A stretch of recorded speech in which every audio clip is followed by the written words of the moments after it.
All right, there's a lot to unpack from the draft. As we look Mhm. towards night two, I want to bring in our friend, Locked In Cowboys podcast host, Landon McCool. So, good morning to you, Landon. Thank you for joining us.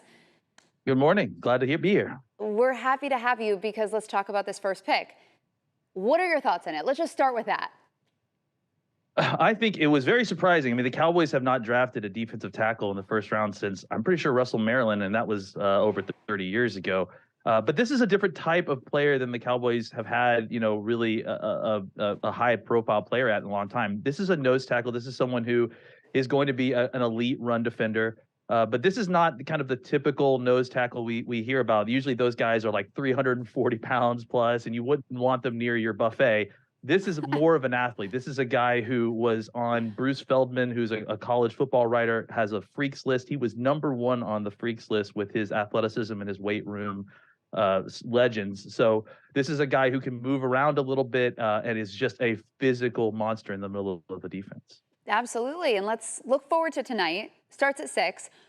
This is a two-parter here. What do you think the Mhm. Cowboys will do? And then what do you think that they should do? Well, I'm thinking that the way that the draft is lined up, what they will do and what they should do, I think might line up pretty well. We've heard a lot of talk about they've been interested in tight ends, and the way that the draft fell last night, only one tight end came off the board, so they basically have their pick of the litter at the start of round two. So they have to get through a bunch of picks, obviously, but there's a very good chance that they get to 58 and someone like Michael Mayer is still on the board, or someone like Sam Mm. Laporta, who I know they like a lot out of Iowa, is another tight end.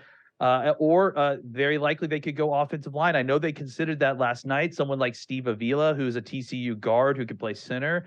These are all folks. I have to think that unless there's a bright blinking light at defense, that they are likely to go offense simply because, as was mentioned, tight end, running back, these are needs, and I wouldn't be surprised if offensive line was something that they wanted to hit as well. And I look at all of those pick numbers right there. The Cowboys have one pick in each round. What are their biggest needs to fill those spots?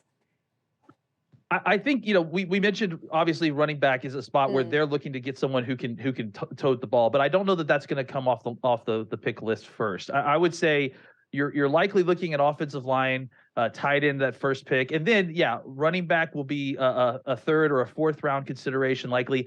Don't be surprised at all if they pick a quarterback. We've heard a lot that they're interested in starting to take a quarterback, at least one a year this year. And then I wouldn't be surprised if cornerback was another position that they decided to hit late if they felt like the depth was there. It's a position that they still need some youth for the future, and so that might be something that they hit after they kind of get their offensive ball. And of course, one of the biggest stories from this offseason was the fact that the Cowboys let Ezekiel Elliott go. Is there any chance he could return? Or where do you think he might go after this? It's a great question. I think Zeke was smart to probably wait till after the draft to sign with the team, because most teams are going to try to fill their running back need with cheap labor in the draft. And then the teams that didn't get their pick in the draft, they'll come circle back with the free agents later to Yep. see if they can fill out that roster.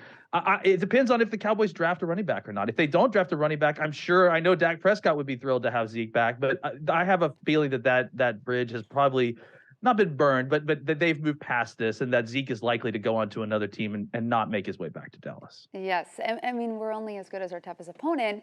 So let's kind of spread this out a little bit farther than the Cowboys. I mean, what do you think of the round one picks for some of our opponents in the NFC East? It's hard not to be a little bit fearful as a Cowboys fan to see what the Eagles did last night. Yeah. Taking Carter and Nolan Smith specifically was just a kind of masterstroke for a team that lost a starting defensive tackle and needed more edge rusher help as they start to age there. So I'm not thrilled. Not going to lie. I mean, those are two very good players from a team that obviously made a lot of hay in the college football last year in Georgia. But I still think that the Cowboys are every bit as good a football team as the Eagles, even with these additions. Absolutely. Landon, hey, thank you so much for joining us. And of course, make sure you all subscribe to Locked On Cowboys. You can actually hear Landon and his partner Marcus takes their takes every day, especially during the draft, right there on their podcast. And we appreciate them for coming on midday for us this morning.